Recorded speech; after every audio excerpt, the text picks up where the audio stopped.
जय श्री कृष्णा। एक बात जो सभी कहते हैं कि भाई ज्ञान हमारे पास बहुत है, हमसे हमारा नहीं संभलता, आपका कहाँ से संभालें। आपका से यहाँ तात्पर्य सबसे है। तो ये जो ज्ञान है सबको पता है, हम मुझे भी पता है कि आपको पता है, लेकिन जब तक इसे व्यवहार में नहीं उतार पाएंगे तब तक इसका कोई मूल्य नहीं है। और इसे व्यवहार में उतारने के लिए निरंतर सुनना पड़ता है।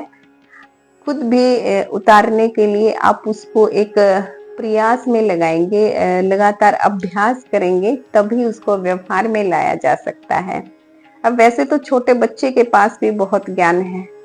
आज किसी बच्चे से पूछ लीजिए, उसके पास बहुत ज्ञान है और सबके पास ज्ञान भरा हुआ है। चाहे गांव में, शहर में या कहीं भी आप किसी से भी मिल लीजिए, आपको लगेगा कि उसके पास आपसे ज्यादा ज्ञान है। जब तक आप स्वयं को खाली नहीं करेंगे, शून्य की स्थिति में नहीं आएंगे, तब तक ऐसा लगेगा कि बहुत ज्ञान है।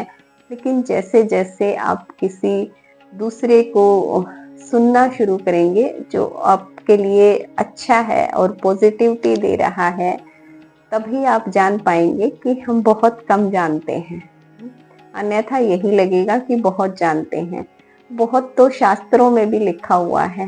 पुस्तकें पढ़ने से या शास्त्र ज्ञान होने से हम ज्ञानी नहीं कहलाते, क्योंकि जब तक उसे व्यवहार में नहीं लाएं तब तक कोई ज्ञानी नहीं और उसका कोई मोल भी नहीं है। आपका व्यवहार इम्पोर्टेंट है कि आप जीवन में उसे किस तरीके से उतार रहे हैं, रोज रोज उसको कैसे जी रहे हैं। जैसे हम रोज बात करते हैं खुश होने की, तो आप कितना खुश हो रहे हैं, कितना आप आध्यात्मिकता, ध्यान, मेडिटेशन, योग कर पा रहे हैं। इसी की तरफ तो लेकर जाना है और इसी की तरफ तो हमें चलना है। इसके लिए क्या करना होगा कि ज्ञान को रख दीजिए एक साइड और एक भाव की महत्ता को ले आइए। सीखने, जिज्ञासा जो है, उस कला को अपने अंदर जागृत कर लीजिए। यदि आप जिज्ञासु होंगे, जानने के इच्छुक होंगे, तो ये पूरा जीवन सीखने की प्रक्रिया है। हमें पूरा जीवन सीखना है। निरंतर सीखते रहेंगे तभी असली में हम कुछ जान पाएंगे। अन्यथा हम ज्ञानी बनेंगे तो कुछ नहीं जान पाएंगे। इसके अलावा एक भाव है शरणागति का, कि प्रभु की शरणागति हो जाइए, फिर जानकारी का प्रयोग कीजिए। पहले ईश्वर को शरणागति करके बोल दीजिए कि जैसा भी हूँ, चाहे अच्छा हूँ, बुरा हूँ, आपका हूँ, तो आप ही संभालें। एक सहज भाव अपने अंदर ले आए, शरणागति का भाव रखें। दूसरा, जानकारी प्राप्त करें। अधिक जानकारी नहीं, इतनी जितनी आपको चाहिए, और फिर उसका प्रयोग करें। अगर आप जानकारियों को इकट्ठा करते रहेंगे, उससे लाभ नहीं होगा। जानकारियों का आप अपने आप में प्रयोग लेकर आए, उसको व्यवहारिकता में उतारें। तीसरा, यदि आप ध्यान करते हैं, मेडिटेशन करते हैं और निरंतर प्रयास करते हैं, तो फिर ये आपके अंतर मन में समा जाता है। और फिर जैसे ये हो जाता है ना, जैसे कोई चना है, जैसे भीगे हुए चने को अंकुरित किया जा सकता है, लेकिन यदि चना भुना हुआ है तो उसे कभी अंकुरित नहीं किया जा सकता, चाहे आप कितना प्रयास कर लें।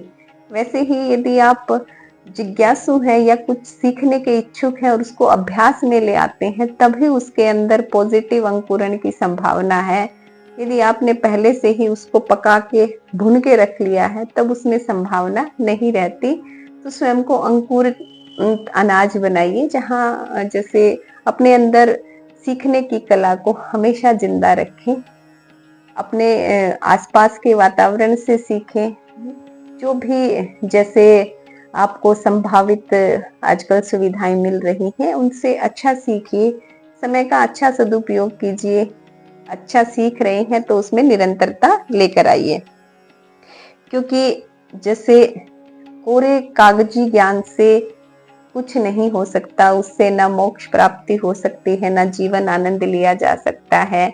उसके लिए हमें उसको जीना पड़ेगा, व्यवहारिकता में लाना पड़ेगा। यदि जिएंगे तभी उस अनुभूति को अनुभव कर पाएंगे। और जितना भी आपके पास पूर्व का ज्ञान है, उसको विवेक से इस्तेमाल कीजिए, क्योंकि बिना जो भजन है, उसके बिना भी आपका ज्ञान जो है वो कागज की तलवार के समान रहेगा।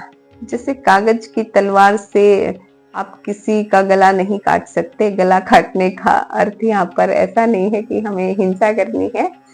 कागज की तलवार से आप, ऐसा नहीं है कि किसी को उसमें कागज की नाव में बिठा लें और फिर नदी पार करवा दें। सामान्य भाषा समझ लीजिए कि जैसे कागज की नाव से नदी पार नहीं करवाई जा सकती, उसके लिए आपको जो लकड़ी की और जो लोहे का आधार उसमें दिया जाता है, वैसी नाव चाहिए, वैसा शस्त्र चाहिए।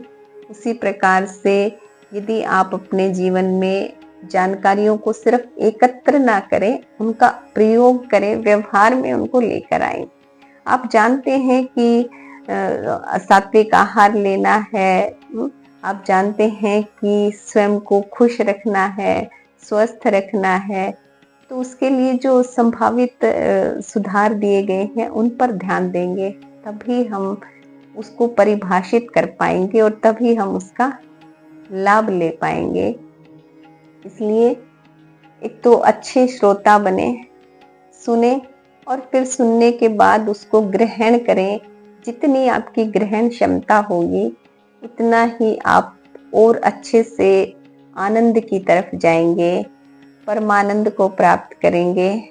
तो अपना ज्ञान भी यदि आपके पास है तो उसको भी व्यवहारिकता में लेकर आइए, और यदि दूसरों से सीख रहे हैं तो जो सीखते हैं उसको व्यवहार में लेकर आइए। निरंतर साधना से ये संभव हो जाएगा, नाम जाप से संभव हो जाएगा, भक्ति से संभव हो जाएगा, सत्संग से संभव हो जाएगा।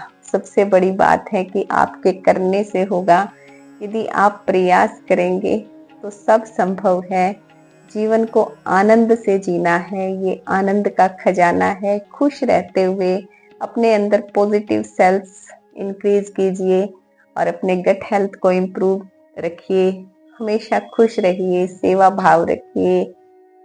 जय श्री कृष्णा।